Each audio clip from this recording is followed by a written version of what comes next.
नमस्कार। आज हम बात करने वाले हैं छत्तीसगढ़ की एक बिल्कुल नई पहचान के बारे में।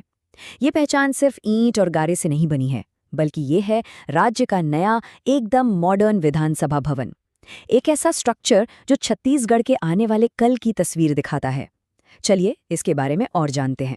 तो ये सिर्फ एक सरकारी इमारत नहीं है, बल्कि ये छत्तीसगढ़ के लिए एक नए गौरव का प्रतीक है। एक ऐसी जगह जहां आज की तरक्की और सदियों पुरानी संस्कृति दोनों का एक बेहतरीन संगम देखने को मिलता है।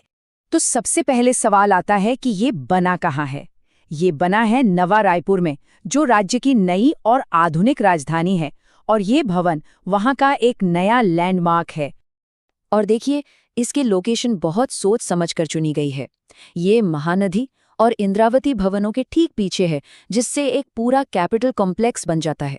अब इसका मतलब क्या है?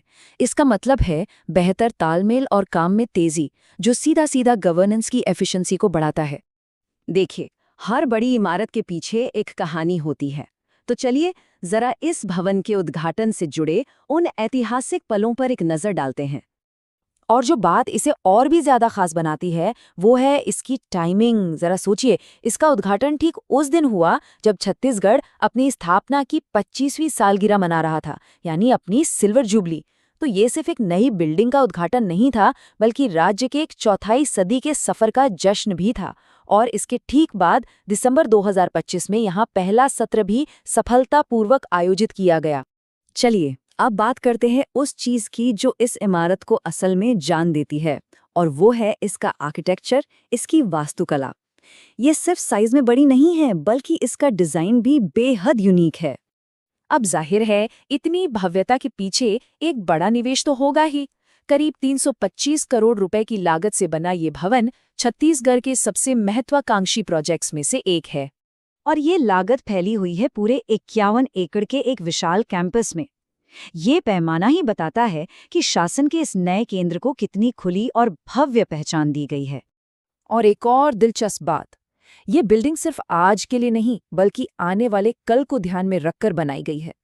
इसके मेन हॉल में 200 सदस्यों के बैठने की कैपेसिटी है, जो अभी के 90 सदस्यों से दोगुनी से भी ज्यादा है। ये दूरदर्शिता ही सुनिश्चित करती है कि ये आने वाले दशकों तक प्रासंगिक बनी रहेगी। इसके डिजाइन में ना दो बहुत ही अलग दुनियाओं का एक कमाल का संगम देखने को मिलता है। एक तरफ तो ये सोलर पावर और रेन वाटर हार्वेस्टिंग के साथ एक ग्रीन बिल्डिंग है, वहीं दूसरी तरफ इसकी दीवारों पर बस्तर की कला और कोसा सिल्क की कारीगरी छत्तीसगढ़ की आत्मा को दर्शाती है। बाहर से तो ये इमारत बहुत ही शानदार दिखती है, पर चलिए अब एक छोटा सा टूर अंदर का भी करते हैं और देखते हैं कि ये आज के ज़माने की गवर्नेंस की ज़रूरतों को कैसे पूरा करती है। देखिए, ये सिर्फ एक विधानसभा हॉल नहीं है, इसे आप ज्ञान और शासन का एक पूरा हब समझ सकते हैं। इसमें भारतीय संसद की तर्ज पर बना एक सेंट्रल हॉल है, एक बड़ा ऑडिटोरियम, एक मॉडर्न लाइब्रेरी और यहाँ तक कि एक म्यूजियम भी है। ये सारी चीजें मिलकर इसे सच में एक मल्टीपर्पज जगह बनाती हैं। अब इस नई बिल्डिंग की अहमियत को सही मायनों में समझना है ना, तो हमें ये जानना होगा कि किसकी जगह ले रही है। इससे पहले क्या था? ये स्लाइड उस जमीन आसमान के फर्क को दिखाती है। सोचिए, कहाँ एक मेडिकल कॉलेज के हिस्से में चल रही एक अस्थायी व्यवस्था और कहाँ लोकतंत्र का ये भव्य स्थायी मंदिर। ये सफर ही अपने आप में छत्तीसगढ़ की प्रगति की कहानी कहता है।